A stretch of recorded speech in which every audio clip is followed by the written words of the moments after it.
menempatkan posisi masing-masing. Mary, mohon jangan lupa untuk ya, direkam.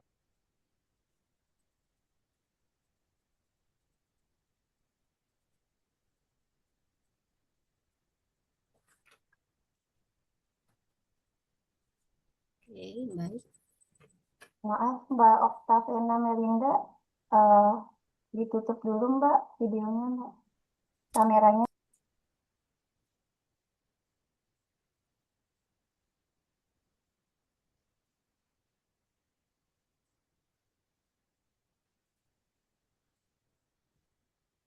Oke, Pak Rifki juga mau untuk off cam terlebih dahulu.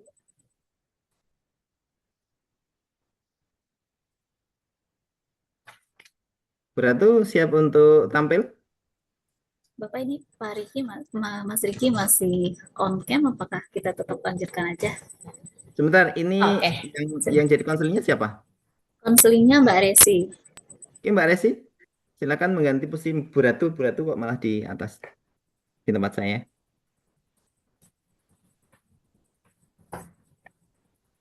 Oke, baik. Oke, dipersilakan. Oke, baik. Selamat malam Mbak Resi, suara saya terdengar? Selamat malam, iya terdengar Mbak. Oke, jelas ya Mbak suara saya ya. Oke, baik sudah sip. Mbak, bagaimana kabarnya malam ini nih? Saya tanya kabarnya dulu nih sebelum kita lanjut. Ya, begitulah Mbak. Oke, Hmm, baik. Untuk jaringannya apakah stabil Mbak? Saat ini lumayan still. Oke, lumayan stabil ya. Untuk posisinya sekarang ada di mana Mbak? Ini ada di kamar saya di rumah kebetulan. Oke, berarti di ruangan tertutup ya Mbak, di ruang privasi. Saya juga ada di ruang privasi. Dan memastikan ini aman, nyaman di tempat di ruang Mbak tersebut. Aman, aman dan nyaman. Oke, Insya Allah. aman dan nyaman ya. Oke, insya Allah aman dan nyaman. Oke Mbak, boleh saya minta untuk kontak yang bisa dihubungi jika terjadi sesuatu? Boleh ada di Oke, 0821 oke, 7887 oke. 9128. Oke, dengan orang tua atau Ya, itu nomor ibu saya. oh ke nomor ibu sendiri? Oke, baik. Sebelum kita mulai, saya ingatkan ya Mbak, boleh bercerita apapun di sesi kita kali ini. Dan ini adalah hanya kita berdua saja yang tahu. Saya tidak akan membawa cerita kita yang ada di sini keluar. Nah, akan ada sesuatu jika memang mengganggu keselamatan jiwa, baru saya akan menjelaskan keluar. Oke, sudah nyaman? Oke, kalau sudah nyaman, baik kita lanjutkan. Saya boleh mau tanya nih Mbak Resi, hari ini datang ke sini dengan untuk mengajukan sesi konseling. Boleh cerita sedikit kenapa nih Mbak hari ini? Eh, saya merasa kesal begitu Mbak. Rasanya saya sangat kesal Oke, sampai ingin mencaci maki seseorang, gitu. Tapi sebelum saya mencaci maki seseorang, saya sudah dilabel sebagai eh, anak kurang ajar. Jadi saya bertengkar dengan beberapa orang, beberapa mm-mm, orang kan satu ya, orang. Saya bertengkar karena bagaimana ya saya menjelaskan bahwa eh, dia yang mulai begitu, mm-mm, dia yang mulai duluan dengan menanyakan hal-hal yang menurut saya itu urusan saya. Kenapa kamu mengurusi urusan saya begitu kan? Tapi di satu sisi lain orang-orang ini menganggap itu hal yang lumrah, hal yang biasa begitu kan. ya, Seperti kamu kenapa belum menikah gitu kan.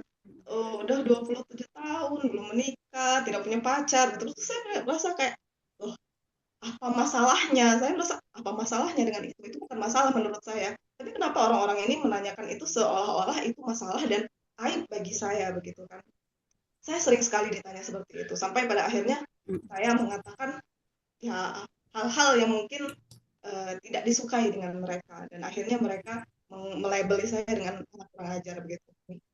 Saya tidak tahu kenapa lingkungan saya ini, terutama ibu-ibu yang ada di lingkungan saya ini sangat amat gimana ya, Mm-mm. dengan kehidupan orang lain begitu, sangat amat ingin ikut campur dengan kehidupan orang lain begitu. Sampai saya tuh sampai sudah muak begitu ditanya, ditanya, ditanya, ditanya terus kapan nikah, pacarnya mana dan segala macam. Itu kan urusan saya, itu kehidupan saya mau punya pacar, saya mau menikah, itu terserah saya, kenapa jadi urusan Anda gitu kan. Tapi begitu saya jawab misalnya, ya kenapa, emangnya kenapa, kan gitu. Tapi orang-orang menganggap itu, ah pantas nih, nggak nikah-nikah, orang kurang ajar gitu kan. Sampai sampai saya itu ada kesulitan di mana ketika saya menjawab, saya dianggap kurang ajar, ketika saya menghindar, sampai kapan saya harus menghindar, sampai kapan saya harus menjauhi mereka, begitu kan. Bagaimanapun juga saya hidup di tengah-tengah mereka, begitu kan. Sampai kadang saya tuh merasa, apakah kata-kata mereka itu benar, gitu kan. Apakah memang salah saya, apakah saya memang aib, ataukah, ya saya berpikir hal-hal seperti itu. Jadi itu tuh lumayan menyiksa saya, Mbak. Gitu. Oke, baik Mbak. Resi sepertinya ini sudah menumpuk lama ya Mbak, karena tadi ada rasa kesel, dilabelin anak kurang ajar. Nah, boleh nggak Mbak kita melihat berputar sedikit nih dengan peristiwa yang membuat Mbak Resi benar-benar kesel dan jengkel? Karena tadi benar nggak saya merasakan bahwa Mbak Resi benar-benar kesel dengan peristiwa ini. Nah, bolehkah karena tadi ada beberapa orang yang mengatakan bahwa kurang ajar dengan responnya, kayak dengan ada pertanyaan kapan menikah. Boleh di flashback dulu Mbak, sudah seberapa sering, pada peristiwa apa yang membuat mereka sering bertanya? Jadi kan memang kebetulan saya tuh tinggalnya di desa ya Mbak. Saya sudah Mm-mm. lama tidak pulang. Jadi saya pulang itu semenjak saya mulai bekerja, semenjak saya sudah mulai bekerja. Memang ini tempat tinggal di mana tempat saya lahir di sini. Memang kebetulan saya kemarin dapat penugasan juga di sini. Jadi saya menetap di home base istilahnya itu kan. Saya juga merasa tidak menyangka awalnya bahwa akan serumit ini. Awalnya saya anggap itu sebagai Mm-mm. bercandaan orang-orang tua. Biasalah orang-orang tua kalau bertemu kan kayak misalnya di acara pernikahan begitu, mereka nanya kapan nyusul, kenapa, oh belum punya pacar kan, mana pasangannya. Saya menganggap itu hanya bercandaan orang tua biasa gitu kan, ditanya. Saya biasanya cuma ya tersenyum saja begitu kan, tapi Mm-mm. lama kelamaan nih kata-katanya nih agak sedikit makin kesini makin nyelekit gitu. Orang-orang tuh bilangnya kayak, kapan kok belum menikah sih, udah 27 tahun kan udah tua, nanti jadi perawan tua gitu. Perawan tua satu tuh, itu kalimat yang Mm-mm. paling sering saya dengar. Perawan tua loh nanti kalau 27 tahun itu belum menikah mau ngapain lagi gitu kan. Perawan tua, saya perawan tua, saya perawan tua, oke. Makin kesini tuh kata-katanya itu semakin perawan tua nih, saya perawan tua. Nanti nggak laku loh, nggak laku, nggak ada yang mau. Kemudian jangan terlalu pemilih. Kemudian kata-kata seperti ada yang paling menyakitkan bagi saya sampai saya bertengkar ini. Salah satunya Ya. kata-katanya adalah, kamu normal kan, gitu. Kamu normal kan? Saya normal, saya mau kok sama cowok. Saya saya normal kok, saya bukannya nggak mau sama cewek atau saya punya kelainan apa, saya normal begitu. Sampai akhirnya saya kesal kan, jadi saya jawab kan, Mm-mm. buat apa Bu buru-buru nanti diselingkuhin kayak suami ibu. Itu Oke. adalah Ah, puncaknya, adalah puncaknya. Dan saya mengatakan itu seperti dia mengatakannya di semua orang, saya mengatakannya itu juga di depan semua orang. Ya, itu. Jadi dari situ mulailah terjadi, ya saya jadi anak kurang ajar. oke. Tadi ada perkataan yang Mbak Resti dikatakan, oh nanti jadi perawan tua, ada tidak laku, takut normal atau tidak, sehingga ada Mbak Resti memberikan respon kepada orang tersebut. Benar demikian Mbak Resti? Benar. Oke, ya. Nah, setelah peristiwa itu, apa yang Mbak Resti rasakan pas diberitahu bahwa reaksi pada tubuhnya nih, kan diberitahu nih, nanti jadi perawan tua, nanti menjadi kamu nggak normal, itu reaksi dalam tubuhnya seperti apa, Mbak? Ya, saya tersinggung lah, saya tersinggung Mbak, dibilang Mm-mm. perawan tua. tidak laku dan segala macam. Saya tersinggung. Makanya saya menjawab dengan seperti itu kan. Saya bilang, ya buat apa nikah cepat-cepat nanti diselingkuhin seperti suami ibu. Jadi saya merasa, kan tersinggung nggak kamu kalau saya bilang begitu, begitu kan. Tapi ternyata ya tentu saja orang tersinggung dan akhirnya ya saya jadi anak kurang ajar tadi. Dan karena entah kenapa orang-orang itu ketika orang lain bertanya kepada saya kata-kata seperti tadi, seperti normal nggak sih orang-orang itu tersenyum seperti itu candaan biasa, tertawa. Tapi begitu saya jawab, ya daripada selingkuh kayak suami ibu, semuanya terdiam, semuanya menganggap bahwa kata-kata saya yang kurang ajar, tapi yang sebelum-sebelumnya itu orang biasa saja. Jadi saya merasa apa ini, apa yang terjadi sekarang ini? Apa memang saya yang salah atau saya yang kurang ajar? Tapi kan dalam hati saya merasa kamu loh yang duluan gitu kan. Giliran saya jawab begitu, kamu menganggap saya kurang ajar dan semua orang di saat itu juga melihat saya dengan tatapan terkejut begitu kan. Terkejut begitu. Jadi saya mulai berpikir, benarkah saya yang salah dengan menjawab seperti itu? Tapi saya menentang itu. Saya nggak salah kok. Saya cuma mengatakan yang sebenarnya.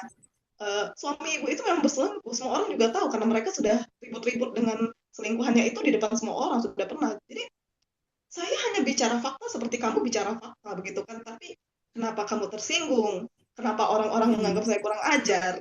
Jadinya kan saya ya gimana? Oke, baik. Eh, Mbak Meresi tersinggung dan setelah melontarkan kata itu juga Mbak Resi merasa mereka tersinggung. Namun, kalau boleh tahu apa yang Mbak Resi rasakan ketika kembali menimpal balik nih kan, oh nanti kembali lagi bertanya ke orang tersebut, apa yang Mbak Resi rasakan? Saya puas sih Mbak. Saya merasa puas banget mampus gitu kan. Tuh, gimana rasanya kalau dibalikin kayak gitu kan? Saya merasa rasanya lega sekali mengatakan hal itu. Tapi setelah itu saya aduh mati nih, aduh salah nih ngomong nih, nggak boleh gitu sama orang tua gitu kan.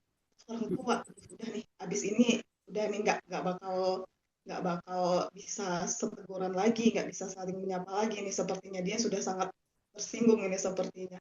Orang-orang pun sepertinya melihat itu, ya melihat ke arah saya itu seperti apa kamu bilang apa tadi gitu, kayak kamu ngomong apa gitu kan. Jadi saya aduh salah nih gitu kan. Tapi ya saya juga capek lah, masa saya diem aja gitu kan, udah dibilang-bilang gitu. Bukan sekali dua kali loh, sering itu dibilang gitu. Jadi ya kan urus aja hidup kamu sendiri gitu loh, kayak pernikahan kamu bahagia aja, nyuruh-nyuruh orang nikah gitu kan, aneh. Oke, berarti ada kepuasan ya Mbak setelah menimpali balik itu ada kepuasan. Nah, yang awalnya Mbak Resi hanya diam saja, terus akhirnya memberikan reaksi dan itu memunculkan kepuasan. Sehingga setiap saat ada pertanyaan itu menimpal balik lagi. Benar demikian Mbak Resi? Betul, Oke, itu jadi baik. sangat melegakan sih. Jadi benar-benar sangat melegakan ya Mbak. Nah, Betul. eh, Mbak Resi tahu nggak kira-kira kenapa ya itu bisa kita mereaksi seperti itu? Sebenarnya saya terlalu banyak menahan deh selama ini Mbak. Sebenarnya saya kayak, Oke. iya, nggak apa-apa, senyum aja gitu kan. Tapi lama-lama kan gedek ya, yang normal nggak sih kamu? Perawan tua itu kayak udah jadi label deh bagi saya karena di desa ini kan, saya heran di desa ini Mbak, orang di bawah umur menikah, apalagi karena insiden, itu bukan aib sepertinya. Orang sudah biasa Hmm. saja dengan hal seperti itu. Tapi ketika ada perempuan sudah berumur 25 sampai 27 ke atas belum menikah, itu seperti hal yang sangat tabu yang menjadi aib bagi masyarakat begitu. Jadi saya itu mendengar kata-kata kenapa belum menikah, kenapa tidak punya pacar dan perawan tua itu sudah hampir sering Sudah sekali, sejauh sudah itu sering membuat sekali saya ya Mbak. Mm-mm. dan sering sekali. Jadi saya kalau dibilang tersinggung ya jelas saya tersinggung. Mana mungkin saya tidak tersinggung kan, saya juga punya perasaan kan. Apalagi sudah Benar-benar. berulang-ulang kan. Oke, saya memahami perasaan Mbak Resia bahwa dengan yang awalnya diam, akhirnya sekarang menjadi meledak-ledak ya Mbak. Ketika ada itu adalah respon. Dan respon itu memberikan kepuasan kepada Mbak Resi. Sehingga itu akan dilakukan terus-menerus. Nah, padahal itu sebenarnya ujung-ujungnya membuat Mbak Resi merasa tidak nyaman, benar? Betul. Nah, eh, saya boleh berpendapat ini bukan karena Mbak Resi buruk atau Mbak Resi anak yang kurang ajar sehingga Mbak Resi memberikan respon tersebut. Nah, tapi ini adalah cara kerja otaknya Mbak Resi. Nah, ini kan tadi Mbak Resi merasa, oh hanya diem aja mereka terus. Tapi ini ada kepuasan di dalam diri Mbak Resi ketika Mbak Resi menyampaikan, oh nimpal balik lagi dengan suami kamu, dengan ini. Nah, akhirnya ini adalah cara yang paling berhasil ketika Mbak Resi melampiaskan itu. Benar nggak? Betul, saya benar-benar merasa lega sih sebenarnya dengan mengatakan hal-hal seperti itu. Saya merasa lega gitu kan, mampus gitu kan. Justru saya merasa senang mengatakan itu. Kalau saya tidak memikirkan orang lain gitu. Kalau saya memikirkan diri saya sendiri, saya merasa senang dan lega gitu. Tapi begitu saya melihat bagaimana respon dia dan respon orang lain terhadap kata-kata saya baru merasa bersalah begitu.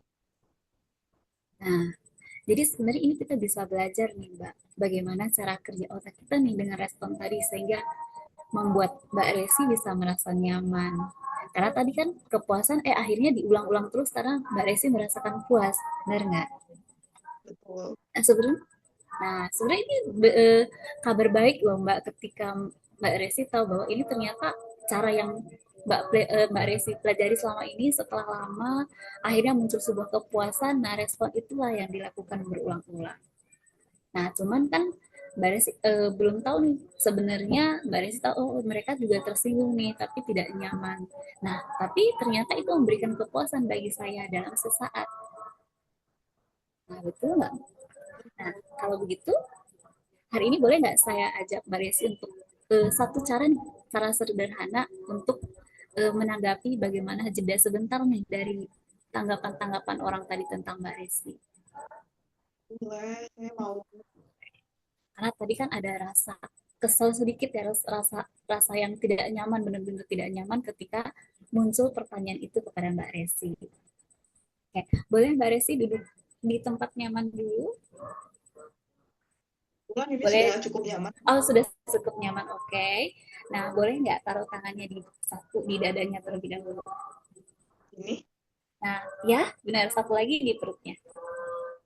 Nah, kalau sudah, boleh Mbak Resi coba tarik nafasnya pelan-pelan dulu lewat hidung. Oke, sambil dihitung sampai hitungan keempat. 1, 2, 3, 4. Rasakan di perutnya Mbak Resi. Nah, pasti membuka dan buka dadanya. Terus tahan sebentar. Oke, lalu hembuskan perlahan lewat mulutnya. Oke, coba diulang sekali lagi. Mbak Resi boleh tarik nafasnya dari hidung. Dan di perut. Lalu dihembuskan perlahan. Coba, rasanya gimana Mbak? rasanya menenangkan. Rasanya menyenangkan. Nah, ini sebenarnya bisa meredam sejenak tadi responnya tadi. Respon Mbak Resi yang langsung menanggapi orang tadi meskipun memberikan kepuasan sehingga memicu ya benar kan memicu sesuatu yang Mbak Resi pikirkan sebelum menjawab mereka. Jadi coba untuk menenangkan diri dulu. Nah, karena kan menghasilkan rasa lega nih. Nah, habis itu dibantu lagi, baru habis itu apa yang perlu dilakukan ke depannya. Gimana kira-kira Mbak? Bisa? Sepertinya bisa. Jadi saya harus menahan diri yang jelas. Bagaimana Mm-mm. selama ini saya mencari cara bagaimana saya bisa terus-terus menahan diri. Sudah gede sekali ini. Bagaimana saya menahan diri Uh, untuk tidak menjawab mereka ini kan. Sepertinya saya harus memberi jeda bagi diri saya sendiri. Seperti saya harus menenangkan diri saya sendiri dulu sebelum menjawab mereka. Dengan sebelum ya menjawab mereka. Oke. Nah, karena tadi selama ini kan kita selalu memberikan respon ya tadi Mbak Resi memberikan respon ketika pokoknya setiap ada pertanyaan tentang hal itu adalah langsung ditanggepin tanpa memikirkan yang penting saya puas. Nah, itu tidak salah, Mbak Resi tidak salah. Nah, itu adalah respon yang Mbak Resi berikan selama ini.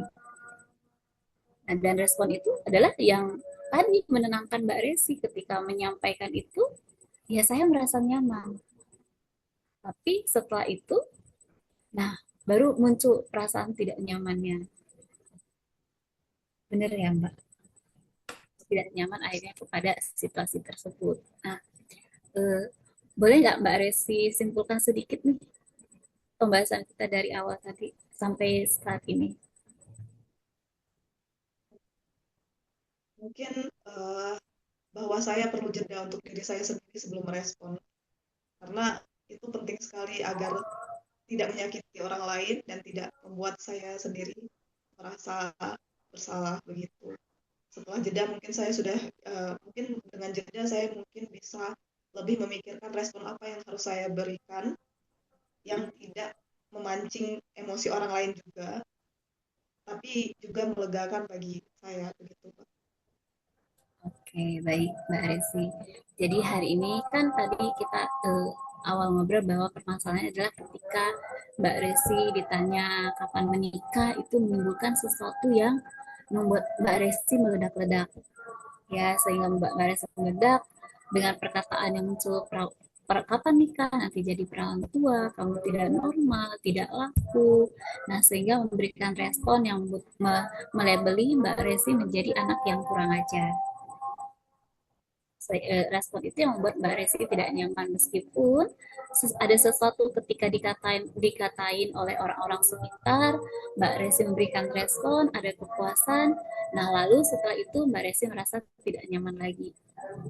Sama ibarat kita diberi awalnya enak tapi akhirnya kok jadi kepikiran ya, lalu menjadi sebuah label kepada atas apa yang Mbak Resi lakukan tadi. Nah, sekarang saya boleh nggak memberikan satu pekerjaan untuk Mbak Resi?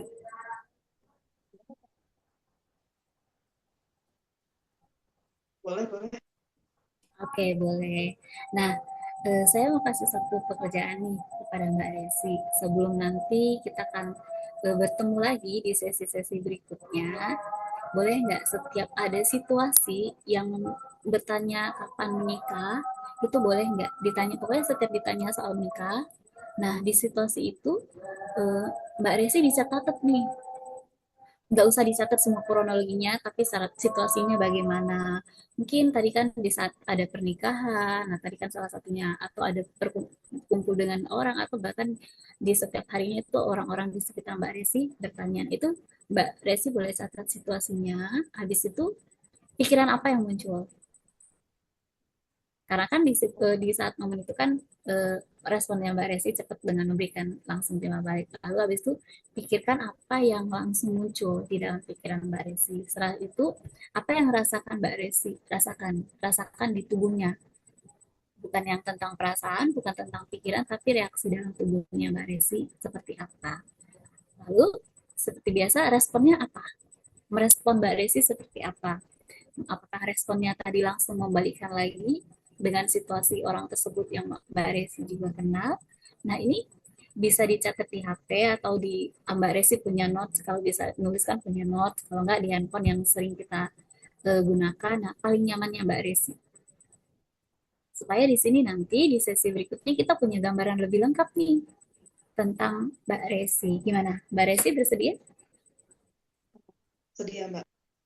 Oke, mau menulis pakai handphone atau pakai note nih, Mbak? Mungkin saya akan tulis pakai handphone saja ya, karena saya selalu bawa handphone kan kemana-mana, lebih Hmm, ringkas dan Oke, nah baik. Saya sedikit menyimpulkan nih ya, Mbak, sedikit lagi. Saya benar-benar mengapresiasi Mbak Resi dengan bersedia untuk bercerita di sini untuk menceritakan apa yang Mbak Resi rasakan. Saya tahu itu tidak mudah untuk Mbak Resi lalui dengan hampir setiap hari selalu ditanya seperti itu. Setiap ketemu orang selalu bertanya kapan menikah, kapan menikah. Nah, akhirnya tadi tugas yang sudah diberikan kepada Mbak Resi boleh dijalankan untuk pertemuan kita selanjutnya. Ini bukan hal mudah, tapi saya yakin Mbak Resi pasti akan punya cara yang merespon dengan hal yang baru lagi yang menjadi lebih baik lagi. Oke, Mbak Resi, karena sesi konseling kita sudah menunjukkan lebih dari 20 menit, Maka kita akan melanjutkan untuk sesi berikutnya, di jadwal berikutnya. Bagaimana menurut Mbak Resi? Baik, Mbak, saya bersedia menunggu untuk sesi selanjutnya. Oke, baik. Terima kasih Mbak Resi hari ini sudah bersedia untuk bercerita. Kita akan ketemu lagi di sesi berikutnya. Sehat selalu Mbak Resi. Terima kasih.